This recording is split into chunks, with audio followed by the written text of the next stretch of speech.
Okay, guys, welcome back to your Monday. It seems to always be Mondays. We could safely call it for now your Monday. Grimerica Outlawed Roundup coming at you on December already. December 1st, last month of 2025. With missing Fortitude and Gonads and Monarchee. Monarchy. Monarchy? Monarchee? I thought it was Monarchee.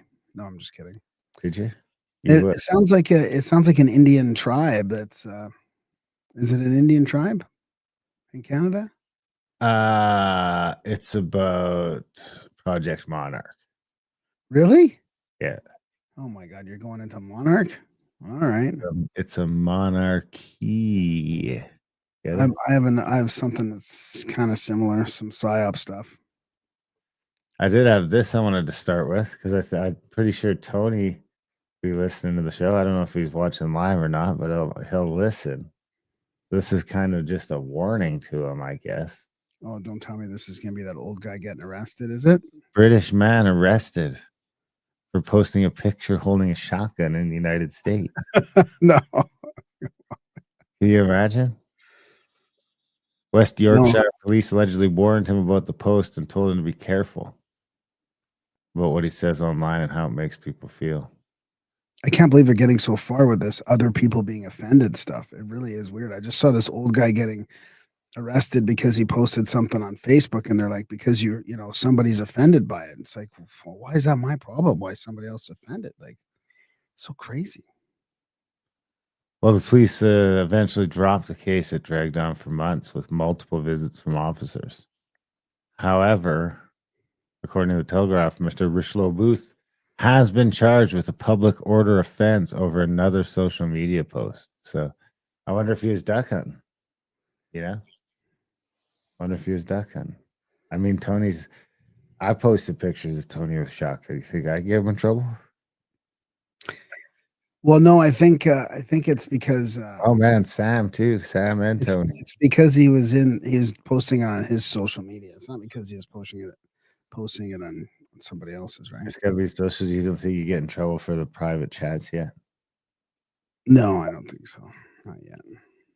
Or at least they're not pulling that cat out of the bag yet. Yeah, they gotta wait a little while before they go into people's private chats. But it's pretty discouraging. I mean, I'm going through another little thing where I'm just like discouraged. Like the X is just I'm just so disappointed, maybe disillusioned at all the fighting that's going on over everything, pipelines and mostly with bots. I mean, this is like no, that's not. It's fucking influencers in Canada. It's Canada. I almost refuse to believe that any of these people with the number after their name are real. So it's when it boils down to this, like I'm talking about influencers. I'm talking about real people that are so fucking brainwashed. Like we're all brainwashed. I'm not trying to throw shade or anything. Like we're all brainwashed, but it's just like I just feel like disengaging from the whole thing. It's like there's no way we can win. There's no way we can win this. I feel like right now. Not leave. I didn't leave. I'm still on there. I still poke around from time to time. It's still a great site for finding information, and if you can finally decipher through to find your followers. Well, but I'm talking more than X. It's just everything. Right? Oh even, yeah, like even just the but what I found particularly on X is they were just trying to cram the same like 150 people down my throat every day. Yeah.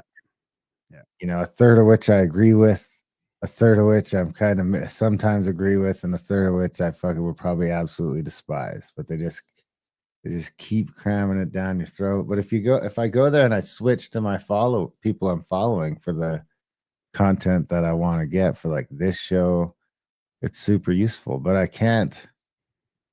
I mean, in some ways, it's great because they've created an atmosphere that I just can't spend any time on. It's completely toxic. But at the same time, it's a great resource to go and get all the information I need to get. So it's like, I don't know, kind of like a dirty bathtub, but you just have to have a quick bath. So you can appreciate that I'm not wasting any time there. I get in, get what I need to get done, and get the fuck out of there. I mean, if they could do that by design, it would be great. It would be kind of counter to all of their business models, but I would pay money if they could just make like a website that's not designed to suck me in. I got to be careful I don't get too black pilled about it too, because we really have changed since COVID censorship and all that, where the people that are now spreading misinformation, like about the jab, like let's say just about the jabs, for example, like the people are Oh saying boy. it's safe and effective and all that, like they're allowed to say all that, but we weren't allowed to say the opposite.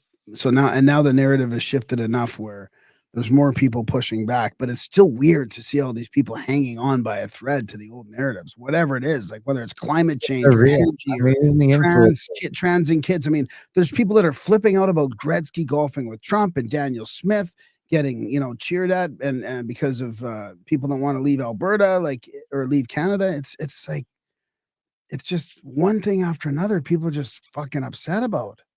I think Curtis hits the nail on the head with demoralizing slop. That's what it's there for. We're in the demoralization phase of the Past that, no. I don't know this the way I pictured it, sort of long and drawn out and overlapping, because it's like they did something to demoralize a bunch of us a while back, but now they're still gonna like wave back over and catch some more people but I just can't anymore. That's part of the so I don't know.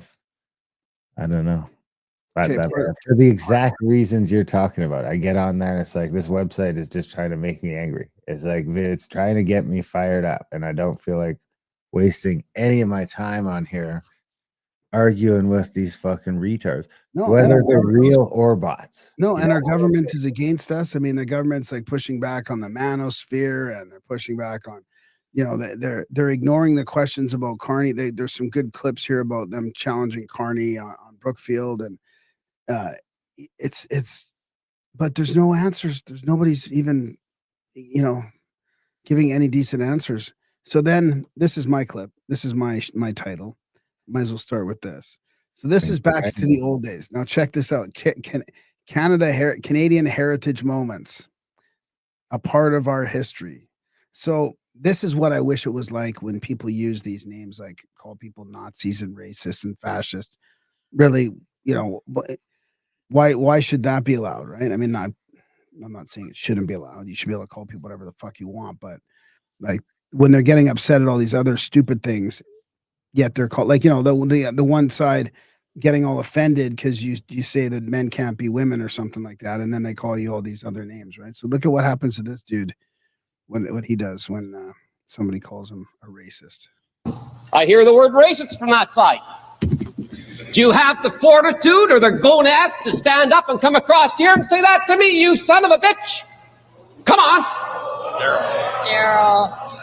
Trying to freedom. They're all like Daryl, calm down, Daryl.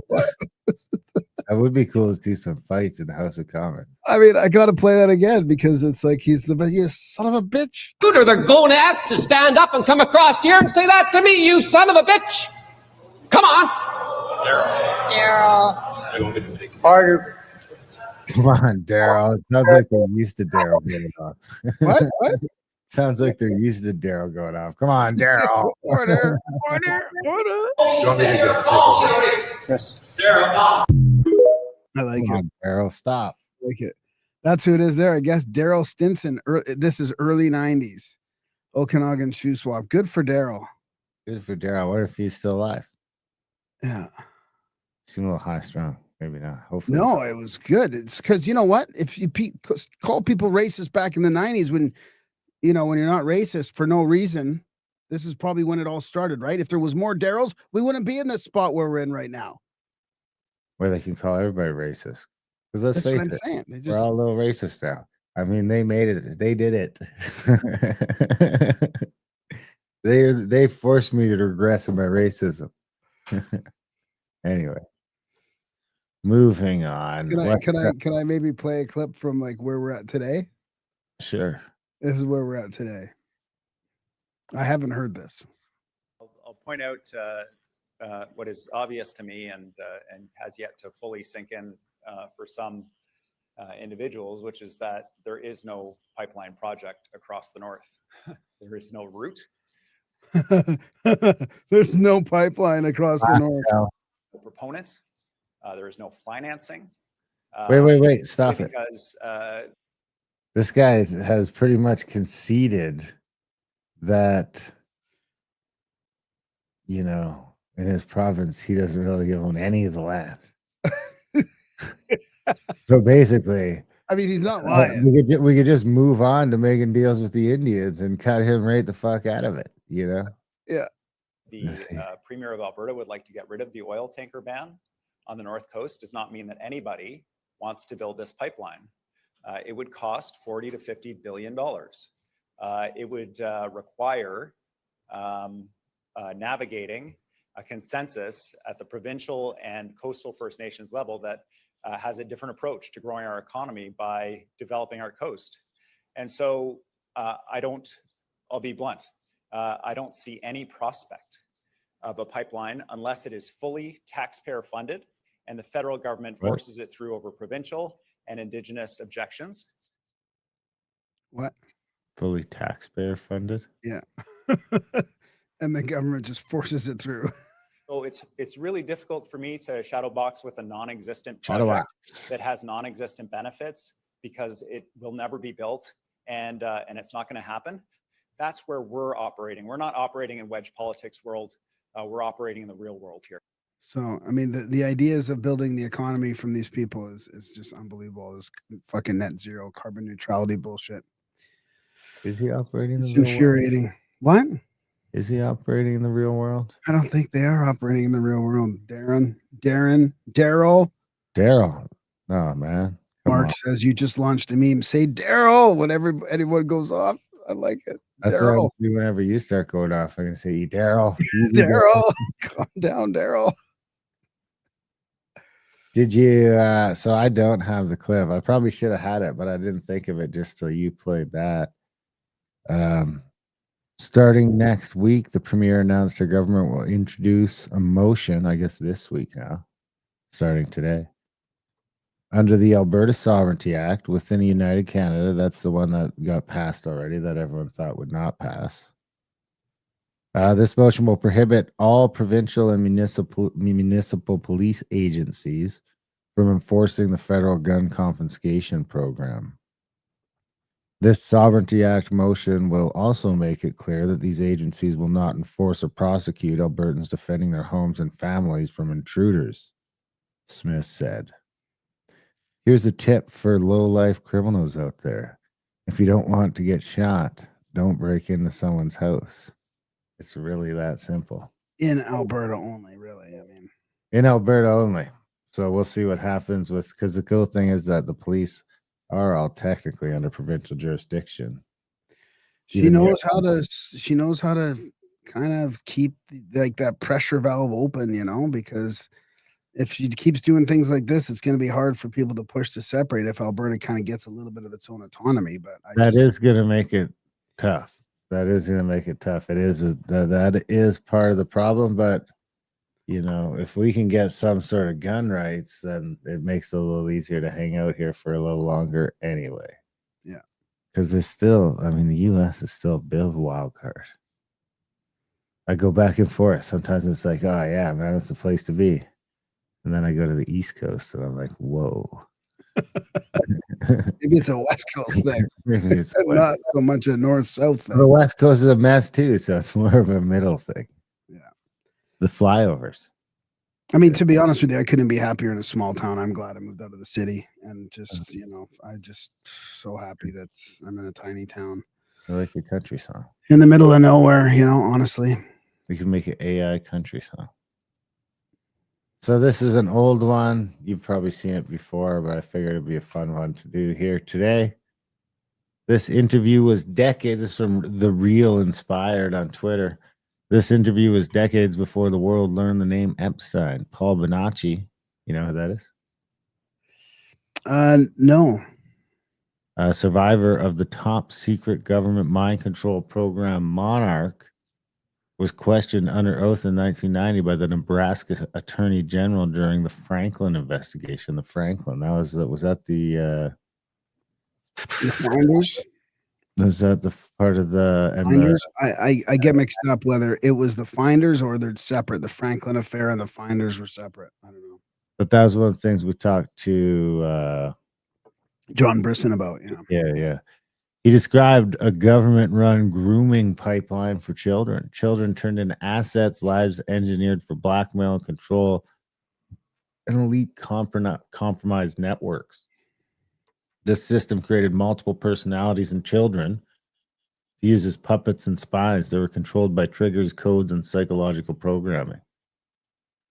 He was later awarded damages of $1 million, and his claims were substantiated by, pardon me, by a federal judge. But the conspiracy continued, and we didn't listen. Epstein is just the tip of the iceberg. Let's put it by.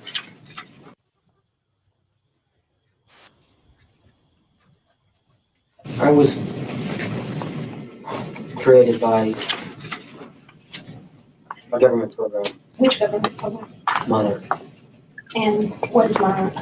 Monarch is an operation that was created by the United States government to create spies for other countries. They use children for the purpose that they are easily integrated into multiple personalities because they can dissociate. The program was to, as a young man, get adults who were powerful political leaders into positions where they could be compromised.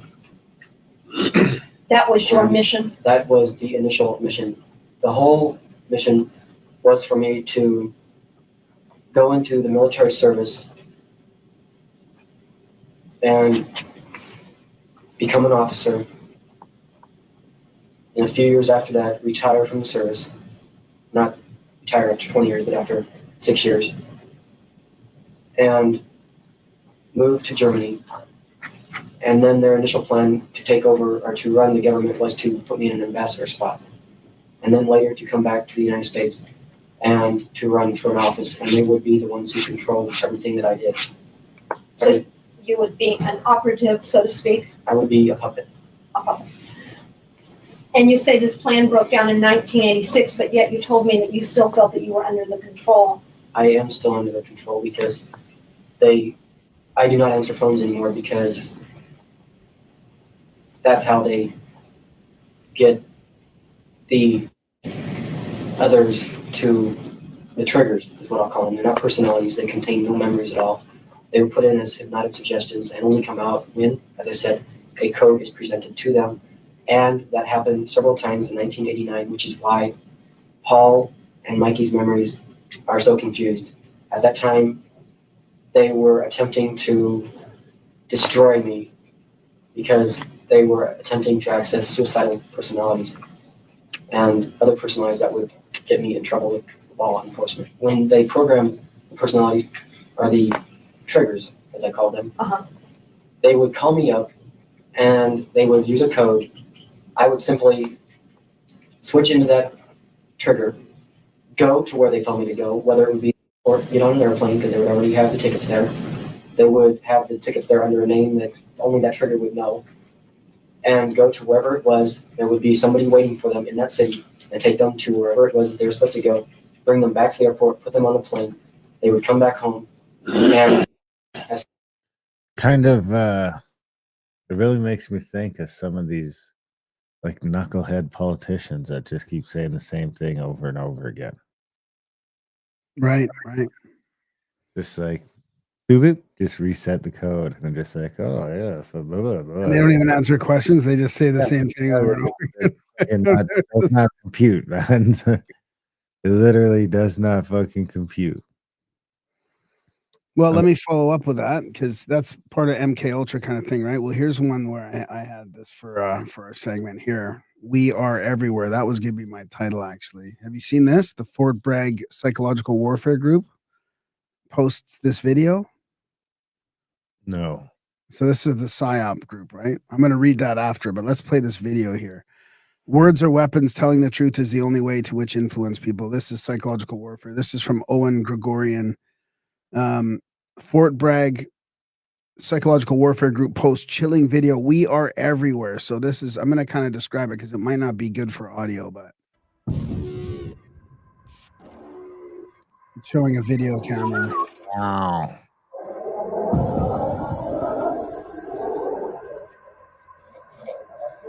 Goddamn army.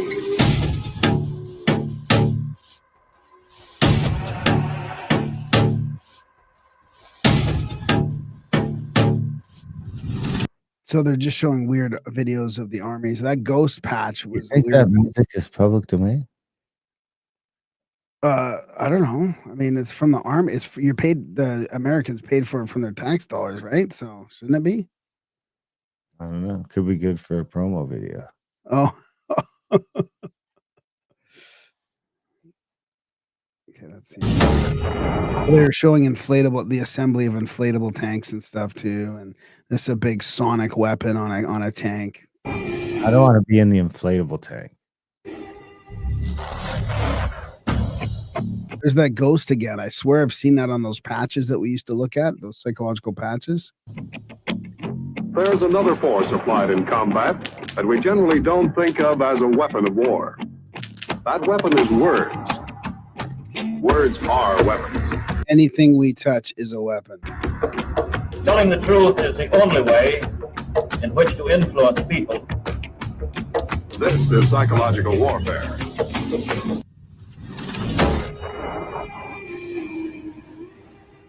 Oh yeah, there's all those patches. I was right. Yeah, the spy patches. What were they? Yeah. Look at that. There's the final patch there. The ghost with the 3 lightning bolts. Join PSYOP. I mean, unreal, eh?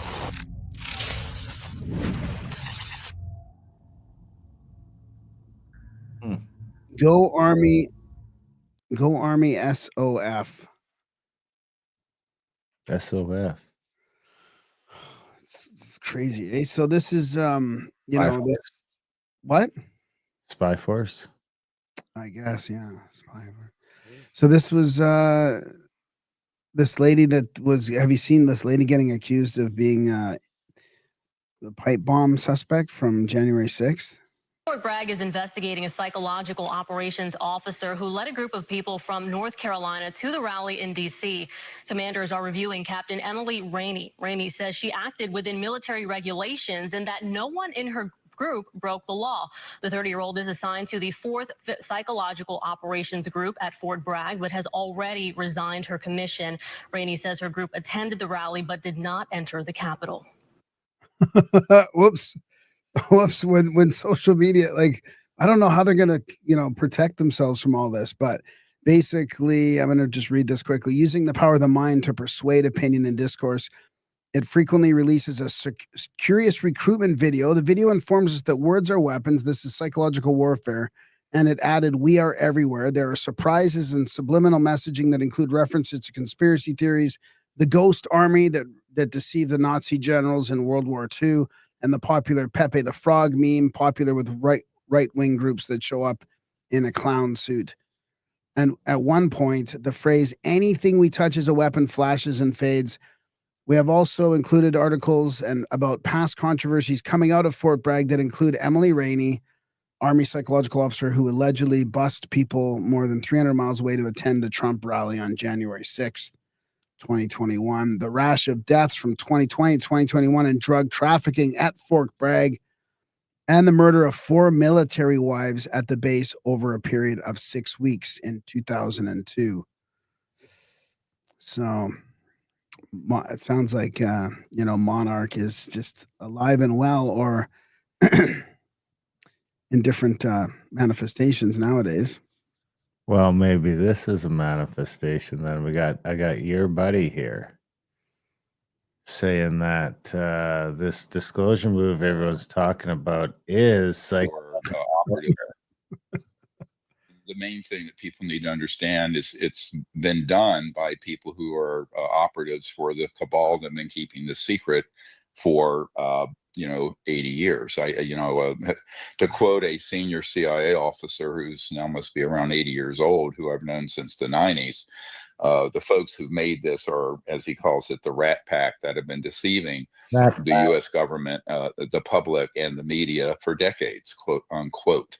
So I think what people need to understand is that many of the points in there that are true are ones that were already brought out very clearly in the 90s and the early 2000s through the Disclosure Project, and that much of what is then inserted is a very subtle psychological warfare spin.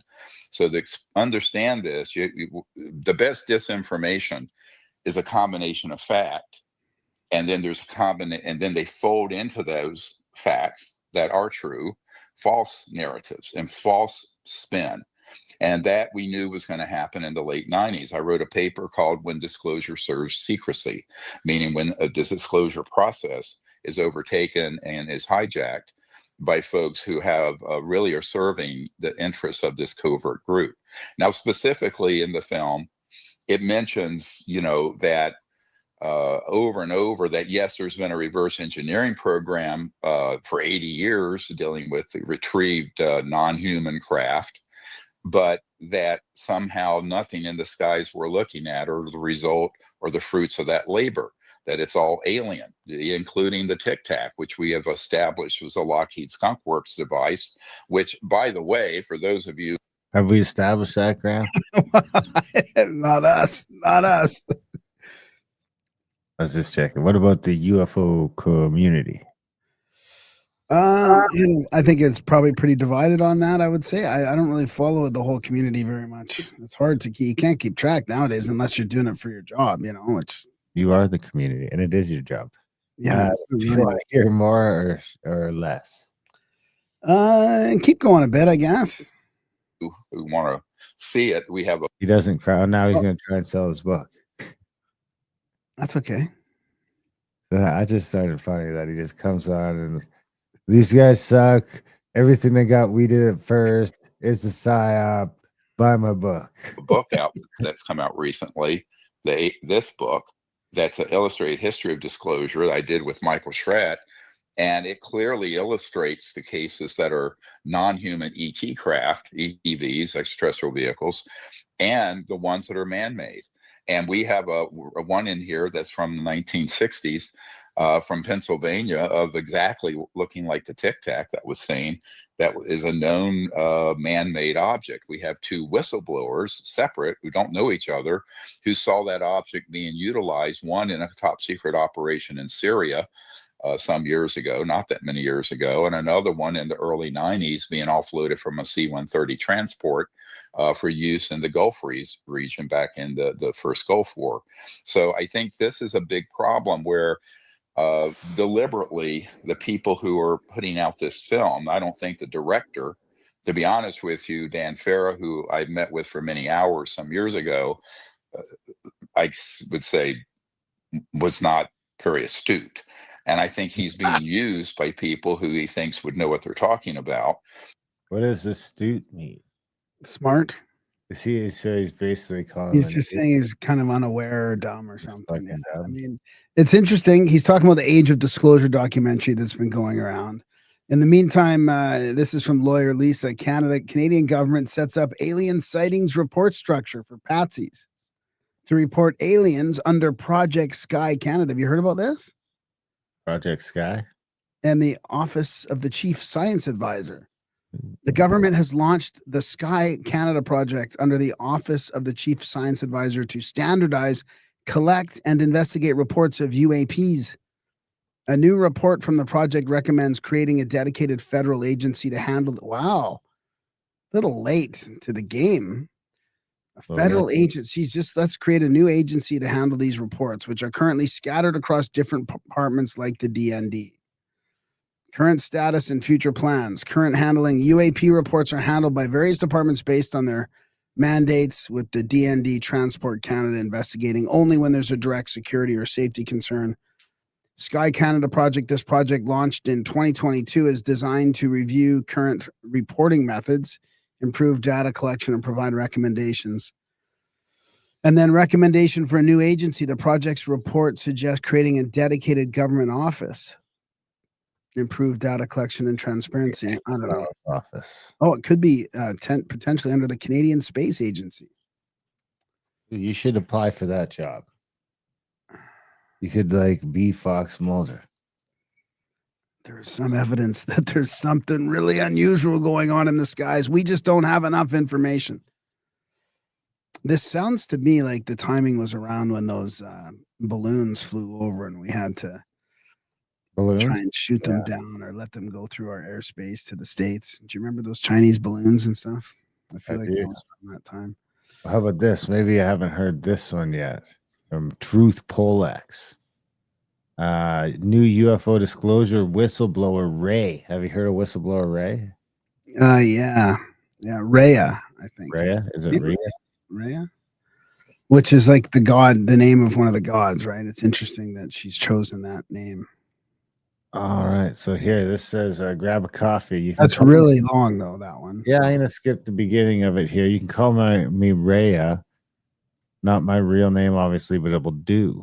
A little bit about me: I spent 8 years in the military to pay for college, and then another decade plus in a part of the U.S. intelligence component that does not officially exist. It sounds just like Buddy in the clip, right? Yeah.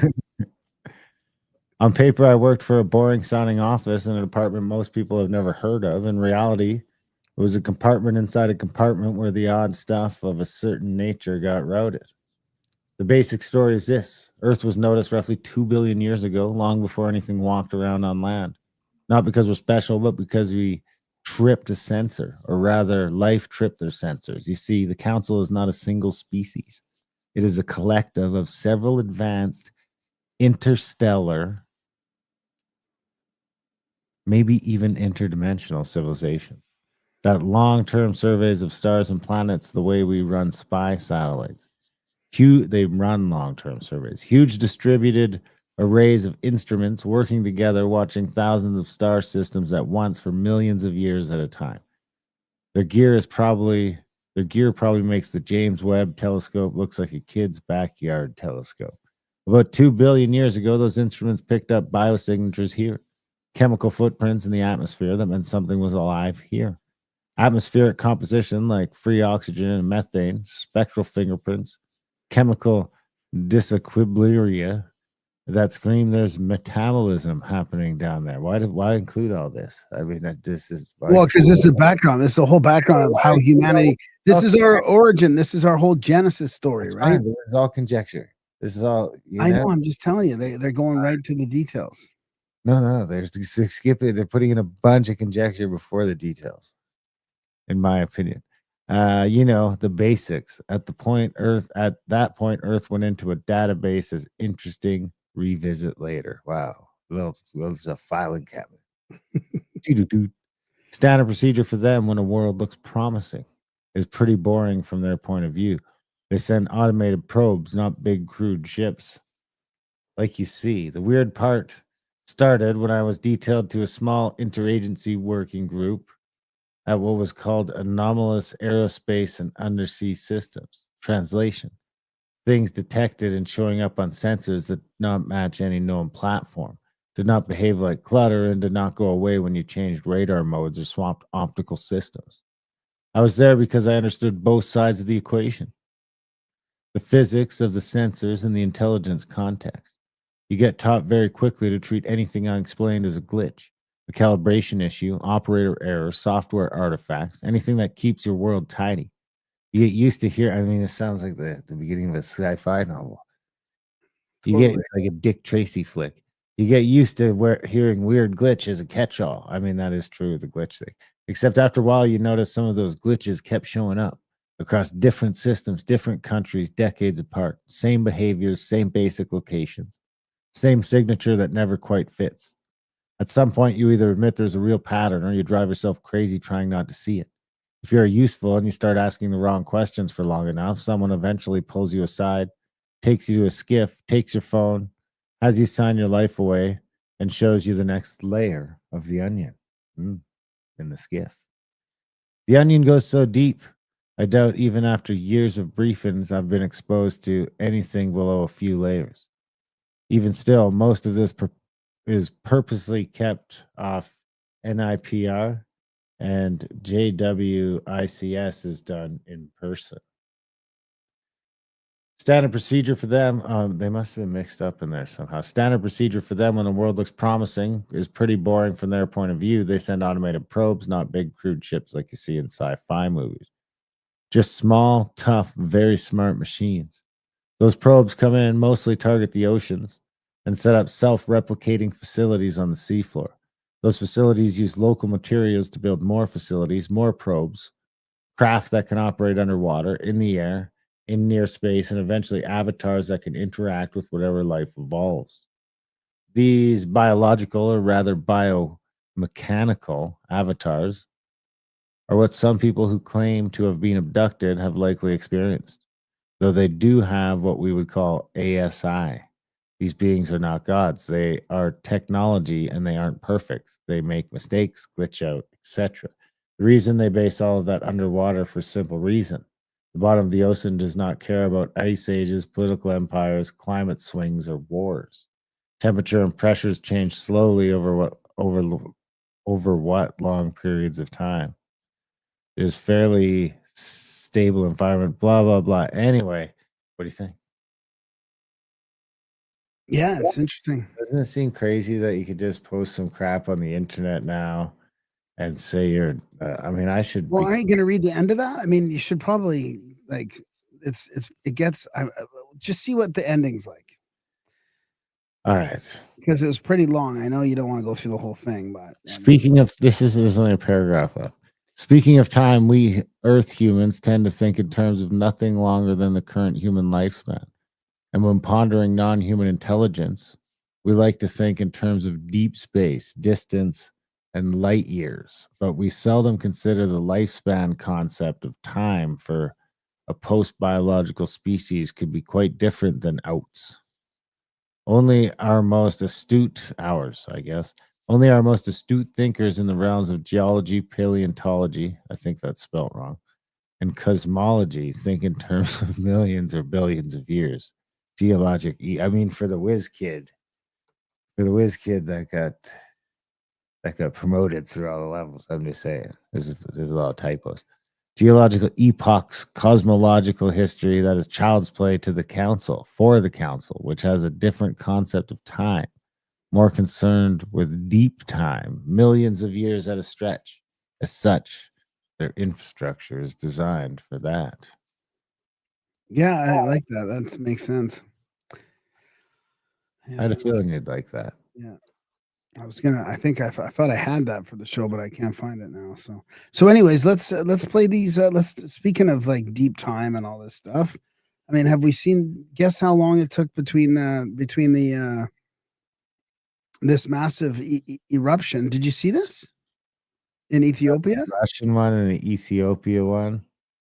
Haley Gubby, the volcano Erta. It was the first recorded eruption in its known history, spanning tens of thousands of years. What? Yeah, I heard like at least 12,000. Yeah, 12,000. I mean, that's weird timing, isn't it? Why is everything coming up to 12,000 years ago? It really does feel like. Why would they even put that in there? I don't know.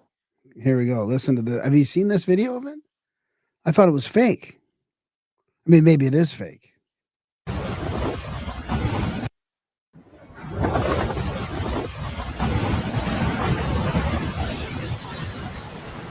This gotta be fake. I mean, otherwise this guy's about to get smoked. Yeah, that's gotta be fake. What about this one? God, come on. What? That's the real one, I think. You see, look at how hot the lava goes. That one's real. Maybe some of the other ones are real. The ash column has shot up 10 to 15 kilometers in the air and moving over the Red Sea, Yemen, and the Arabian Peninsula. So here it is here. I mean, I wonder how big it actually gets. There's the plume right there. It goes all the way down across the. So still not too big to affect the world, I guess. But oh, what happened there? What happened there? A glitch. A glitch. After 12,000 years of silence, it has erupted. I just did a search. What? And then wasn't there some like silence on the in the Hawaii side of things? I thought Hawaii was erupting too. Let me follow that up here. I got some stuff here that's not that, but I think it's on the same vein from Zero Lessons. Hang on. Oh, too late. Sorry. The No, last I just wanted to show you that flaming burst that came out of it is from a different view. There's an airplane view of it, and it looks insane. Like that flame goes up like kilometers. You think it's real? I do think it's real, yeah. No, All right, no, let's see. seen it from the plane. Oh, you want me to show it to you now? Shit. Now You're not too late. no, Okay. what? What? You can't just You're just gone now. I don't know. bump me like that. Jesus Christ. Massive. So here it is from the plane. Now, See the lava glowing at the base. It's punching straight through the clouds. Unbelievable. Oh my. That plane would be out of there, wouldn't it? Wouldn't that plane be instantly out of there? Flying right past it, you can see the lava glowing at the base. It's punching straight through the clouds. Unbelievable. that's pretty crazy, eh? Yeah, it is pretty crazy. We're gonna climb a volcano in Malta. Or no, that would be in Sicily, right? The last 72 hours locked in what we've been tracking for months. The Earth system is releasing pressure through volcanic vents instead of the global volcanic synchronization phase. Is releasing pressure through volcanic vents instead of major fault ruptures. When locked plates refuse to break, the mantle finds the fastest escape valves. That's exactly what's happening. The sequence: number 1, Haley Gooby, a fire rift, the first recorded eruption in human history. Ash column to 45,000 feet. A new fissure system opened inside the thinnest continental crust on the planet. Semeru, Indonesia, sudden explosive burst with no meaningful precursors. Taal, Philippines, Frito-magnetic pulse, a new plume rise. Wow. Popocatépetl. What? I can't say it. I used to know how to say it because that's where the UFOs were going in and You're a out. one-hit wonder. Popocatépetl, Mexico sustained high output degassing and ash discharge. Wow. And Bezimiany, Kamchatka in Russia, 33,000 foot eruption column punching out of the Pacific plate subduction arc. 6 major volcanic centers across 4 tectonic regimes erupting in the same window. Rift, arc, hotspot, subduction. The pattern is global, not regional. The common thread: internal pressure rebalancing. Zero key is peaking, the faults are locked. The mantle is unloading vertically.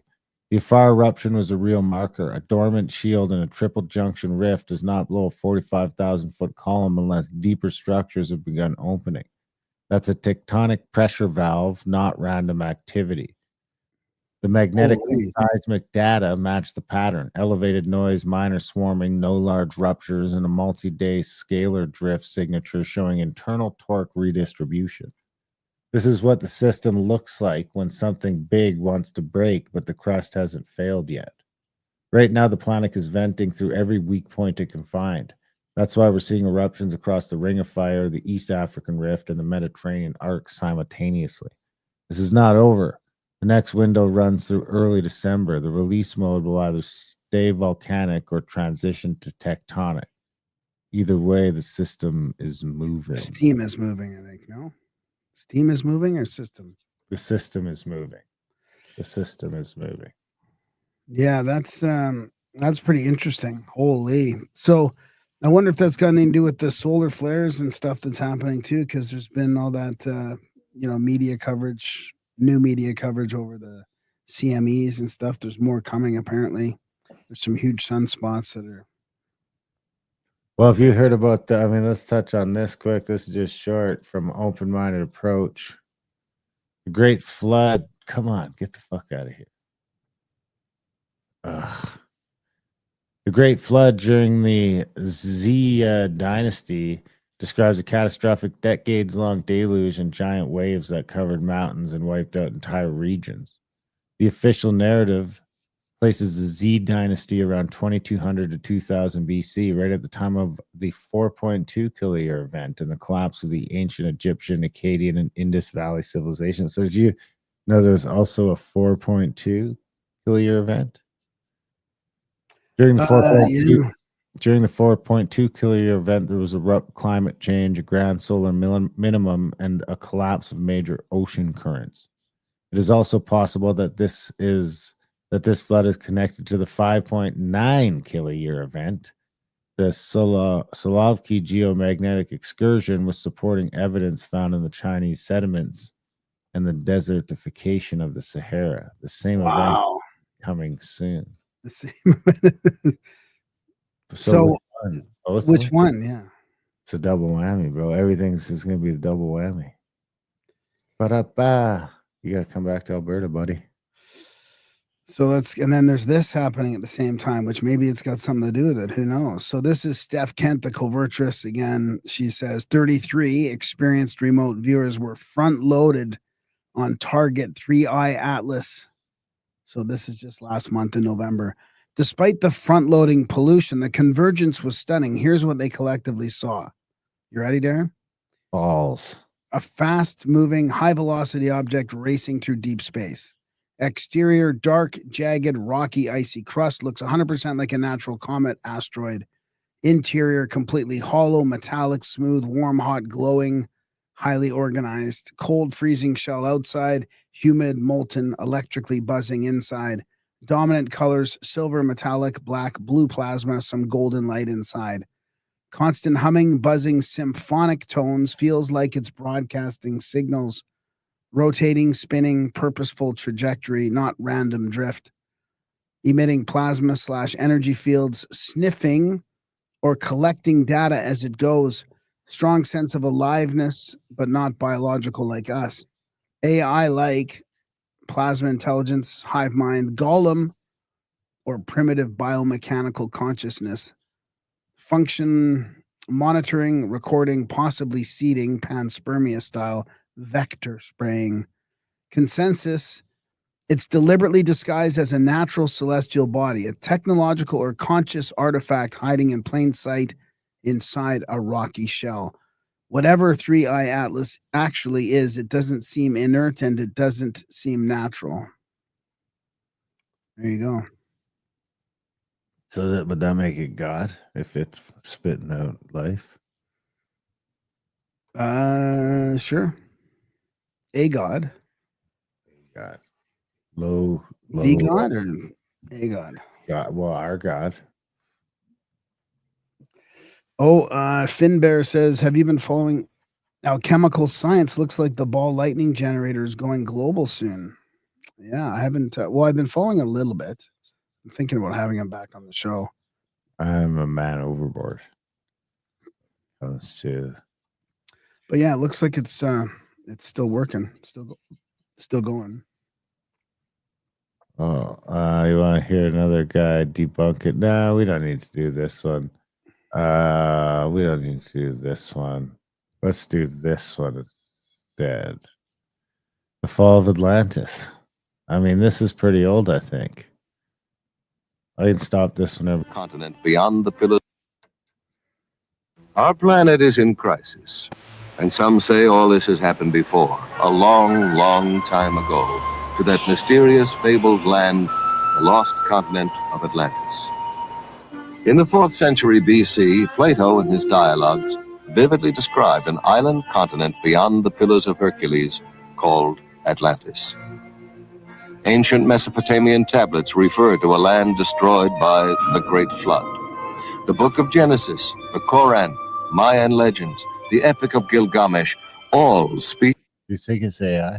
Gilgamesh? No. This is probably an old document. Just old stuff, right? Yeah, probably before that 78 one came out. Yeah, before they banned everything. Before they were like really paying attention, right? Yeah. Like you'd never get this on TV today. No. Civilization, whose science, it is said, surpassed ours at the moment of its destruction. What became of Atlantis? According to the records of Egyptian priests, in one cataclysmic day and night, the entire continent sank into the depths of the ocean. Russian physicist Immanuel Velikovsky has suggested that Atlantis became the lost continent after a shift in the Earth's axis.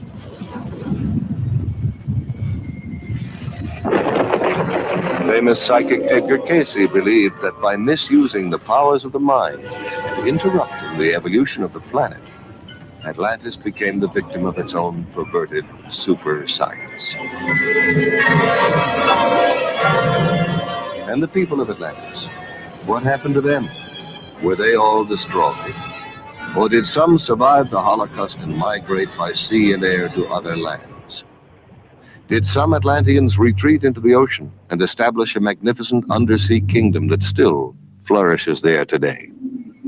Or did they, with their advanced technology, escape into outer space? And have they perhaps, since man first left records on cave walls, been returning in their spaceships to observe us as we build the new Atlantis? I thought that was kind of funny. Yeah, that's good. I like that last part of it. That's kind of shit that was on TV when we were kids. You know? Has to be made in the 50s. No, not when I was a kid. I guess maybe when you were a kid. No, even before that, really. Before that, it sounded 50s to me. Early 50s, early 60s, maybe latest. Early 60s. So you would have been like a teenager. No. Oh, you would have been unborn.